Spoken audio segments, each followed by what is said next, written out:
War is a fascinating thing. That doesn't sound right. Don't get me wrong, it's absolutely horrible, but war and everything surrounding it is just so fascinating. I mean, look, 2 million people checked in to watch a pig dunk on this tank for an hour. People are invested in this stuff. I think the reason that people are so interested in serial killers has probably got to do with why people love war so much as well. Morbid curiosity is a strange thing. Unlike serial killers, war has driven a lot of innovation in various industries. Some good, some bad, some ugly. Now that I think about it, I guess serial killers have driven technological development by the FBI and stuff who are trying to catch them easier. Yeah, I guess serial killers aren't all bad. What can I say? I've always found it interesting how war and the military is inextricably linked to fashion, especially menswear. So much of the modern men's wardrobe comes from the military. It had a huge effect on the course of women's wear as well, but pretty much every menswear item has its roots in military attire or athletic attire. Those are the big two for menswear. We have the usual suspects whose names directly reference their wartime origins. The trench coat, invented by Thomas Burberry for high-ranking army men to wear in the trenches to protect their uniforms from the elements. Cargo pants for transporting lots of cargo more efficiently than the ever-shrinking pockets you'll find on most pants and jeans these days. And bomber jackets, used to keep pilots warm and toasty while they were making the ground below them feel very warm and toasty. But did you know that neckties, t-shirts, and potentially the standard suit blazer all also come from military uniforms? Evidence of the tie as part of a military uniform can be seen as far back as 210 BC to the army of China's first emperor, Qin Shi Huang, who was buried with his army in a tomb. The remains of that army have been preserved through time, known today as the Terracotta Army. And you can see a form of necktie right there. Also, the army wasn't actually buried with the emperor. They managed to convince him that a stone representation of the army would do just as good in the afterlife. So these are just stone statues. They weren't Pompeii or anything. And then in Europe, 1800 years later, Louis XIV popularized this hybrid cravat necktie thing because he was the king of France. And whatever he wore became the fashion. Wasn't it so easy back then? But it said that he copied this necktie from the Croat mercenaries operating under his army during the 30-year war. And since then, the tie has firmly held its place as the most unnecessary, pretty much ancient invention that people still wear today because of culture and status. I just think we could do a bit better nowadays. T-shirts were technically first worn by laborers in the 1800s who would cut their jumpsuits in half to keep cool in warmer months of the year. But come on, does that really count? They were first actually produced in 1898 for US soldiers during the American-Spanish War, and in 1913, the US Navy began issuing them as standard undershirts. And you bet on those sunny days, those sailors were taking off their tops and just walking around in their undergarments. From there, T-shirts were adopted by athletes and popularized in Hollywood movies in the 50s and 60s. Blazers have a couple of debated origins. Technically, blazer jackets close to what we see today were first made in the 1830s for the British Royal Navy as part of the crew's uniform for, wait for it, the HMS Blazer. However, the evolution of the modern suit jacket / blazer, whatever you want to call it, can be traced back to even earlier, to cavalry officer uniforms in the 1600s. Their jackets were integrated into three-piece suits to be worn by courtmen in various kingdoms around Europe. The jacket was then simplified for everyday use by the upper class when equestrianism got popular. And so you had the riding coat, then the tailcoat, the frock coat, the morning coat. Eventually we got to the tuxedo, and so on until all the variations we have of suit jackets today. All from guys who rode around on horses killing people. Here's one last bonus military fact. Wristwatches were originally made for and worn by women because real men used pocket watches until the end of the 19th century, that is, where wristwatches were then adopted by the military because the military is all about efficiency and practicality, qualities that pocket watches do not demonstrate. Now, if military clothing was a brand, right? Let's say you could buy from the army. Yes, I'm leaving their name purposely ambiguous. And you went to the About page on their Shopify store. Efficiency and practicality would be two words that they would have in bold at the top of the page. From World War I on, that is. While army uniforms before then did aim to be practical, the actual look of the uniform was important and not just for the sake of vanity. Warfare was very different before World War I. And uniforms were very flashy so that generals could identify the different units of their army and see what was happening on the battlefield. This was obviously before trench warfare was a thing. Here's some paintings from the Austro-Prussian War fought in 1866, and as you see, all the colors and cool uniforms actually look quite pretty. And a perfect example of military uniforms needing to be changed in order to suit modern needs can be seen with these spiked helmets that you see the Prussian army wearing. They have a debated origin tracing back to the Napoleonic Wars, being used to deflect swords or as defense or something, but in the late 19th century, where there were guns, these helmets called Pickelhaubes were pretty much decorative and meant for intimidation. And because of the success of the Prussian army, other armies around Europe adopted these helmets to also come across as intimidating and powerful. It was all about image. The army represented the king or queen or ruling government. So in some ways, armies very much followed what was in fashion of the most powerful armies at the time. Kind of like how a lot of people copy what the most popular influencers wear today. 100 years go by, people don't change. But as World War I came around, the Prussian army, which became a part of the German army, quickly realized that the Pickelhaubes would not stand up to trench warfare. They offered no protection from shrapnel, and the spike jutting out way above your head kind of made you a walking target. So due to these reasons and material shortages, the helmet was slowly replaced by the German steel helmets, which decreased German head wound fatalities by 70%. Big citation needed right there. Nowadays, they're still worn by armies for decorative purposes during ceremonies and such, not for war. So when it came to what the soldiers in the trenches of World War I were wearing, it was all about practicality. What's the cheapest, most efficient way that we can make clothing that better serves soldiers at war? In trench warfare, you don't want to stand out. And you had other ways of communicating with your commanding officers like radio. So all the colors and decorative stuff were removed and functionality was prioritized. But it wasn't just the military that decided to make their clothing more practical. Before World War I and II,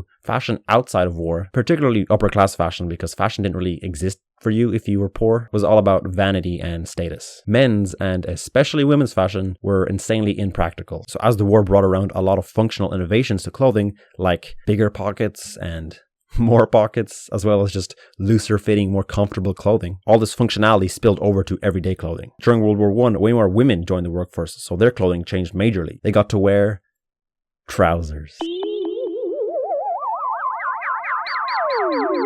And after World War I, although trousers didn't become widely accepted, women's clothing did get a lot more comfortable and less impractical. Designers at the time, like Coco Chanel, started making more form-fitting clothing. And soon after the war, the flapper style became popular for women, which had much shorter hemlines and looser-fitting dresses, compared to the exuberant Victorian-era dresses that they were wearing at the start of the 20th century. After the war, a lot of people would start to wear military attire in their everyday life to show solidarity for the troops and patriotism for their country, but also because the clothing was functional. And after the war, there was obviously a surplus of military attire. Most soldiers went back to their normal lives. So military surplus stores were opened in order to recoup some money, which led to military clothes being spread around everyday society. And that functionality was embraced by everyday people and fashion designers who took inspiration from them. Later, we'll see designers like Schiaparelli designing what was called cash and carry pockets inspired by the war to remove the need for handbags. And Yves Saint Laurent referencing military camo in 1971, which just removed military clothing from a war setting and made it linked to fashion. Now in World War II, things got a little more interesting when it came to military uniforms, because we saw massive developments in media, which meant many countries had started making propaganda through radio, press, posters, books, and films. So all of a sudden, image became important in order to convince people to join the army, to spread ideologies, and to discredit the enemy. Hitler has only got one ball. Goering has two but very small. Hitler has something similar. Goebbels has all. And one of the best at propaganda were the Nazis. Therefore, it's only right to conclude that they had the best uniforms, which, yeah, they did. And a lot of people on the internet agree. Not because I or they support the Nazis, but just because the design is very well done. Let's have a look. Now, the average Nazi soldier uniform was good, sure, but the SS uniform is the Nazi uniform that we constantly see revisited every time we see Nazis portrayed in media. And it was the one used a lot in propaganda because, look at it. The black, red, and white makes for a menacing combo. You have a skull and crossbones on the cap, and at one point they even walked around with a big dagger to their side. These uniforms convey such a terrifying image. They really set themselves up to be accurately represented in movies down the line. No changes needed to be made. These uniforms are pure evil. But image wasn't just important for the SS. All armies realized that a nicely designed uniform would attract young men to join the army. Before World War II had even started, governments wanted to bolster their defenses, so uniforms were improved in many ways. Every detail was designed for a specific purpose. They were made even cheaper, and they were made to look better, meaning more comfortable and more tailored, which definitely helped in attracting young men to the army. There were also uniforms designed specifically for women that wanted to join various units of the army, but still wanted to keep their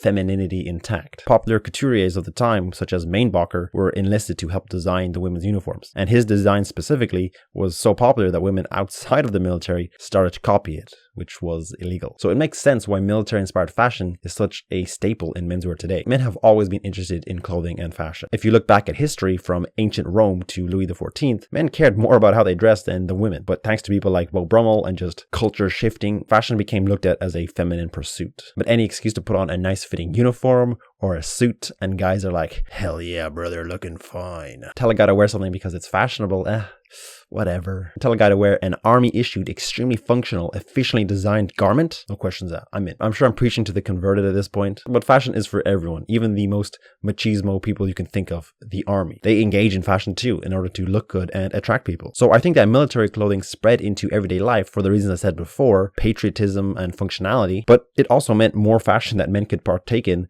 while still being masculine. A lot of these garments, like the t-shirt, bomber jacket, and trench coat, are barely associated with the military at all anymore. They became attached to other subcultural movements. For example, the Greasers were a rebellious youth subculture from the US in the 50s that started wearing denim, leather jackets, and t-shirts recreationally, a part of their look, which was popularized through films like Rebel Without a Cause. And so things like t-shirts became normalized, where today it's just a standard piece of clothing. And you can see this with many military-inspired items being adopted by various subcultures and new meanings being tied to them. During the Vietnam War, there was such a huge international protest movement against American engagement in Vietnam that you had an interesting phenomenon of people who were against the war who were wearing army and navy clothes, not to support this war, but rather to be making an anti-war statement. When I first read this, I was like, huh? How does that work exactly? But basically, by wearing military clothing, protesters sought to draw attention to the fact that the war was being fought by young people who were often drafted against their will. Wearing military clothing was a way for protesters to show solidarity with those who had been impacted by the war. So this is kind of why we associate military clothing with a lot of counterculture movements, like punk, for example, who would often wear military jackets. It also helped that buying secondhand military clothing was very cheap and widely accessible, so anybody could partake in it really. And again, just to reiterate, military fashion looks cool. The clean lines and functional design has been expanded into so many interesting styles, and it makes sense why military clothing would be so interesting and look good. It's technically the most invested in line of clothing in the world. The US Army alone spends up to $2 billion a year on uniforms, and that's not just buying and making new ones, but that also includes research and development. I couldn't find the actual figures on research and development, but it's probably way more than what every brand in the world combined spends on designing their clothes. Fashion brands, that is. So it's clear to see why fashion, and especially menswear, has referenced military attire for so long, through the likes of Schiaparelli and Yves Saint Laurent, but even more modern examples like Raf Simons, who channeled the rebellious youth element of military clothing through his camo bomber jackets. Military uniforms and clothing are super interesting. I've honestly only touched on the surface, so I encourage you to look more yourself. I hope you liked this little fashion history video. I'm currently working on my own portfolio where I'm actually researching menswear, which is why I've been coming out with many menswear inspired YouTube videos recently. I hope you found them interesting. For my weekly Patreon video, I went through the fashion from every decade from 1900 to 2000, because I know my idea of fashion from each decade has always been a bit foggy. So it was nice to improve my knowledge of each decade, if you would also like to check that out. Yeah, that's it. Video over now. Go away now, or go look at something else if you don't want to watch the ad that's about to play, probably. Bye. Nice cock.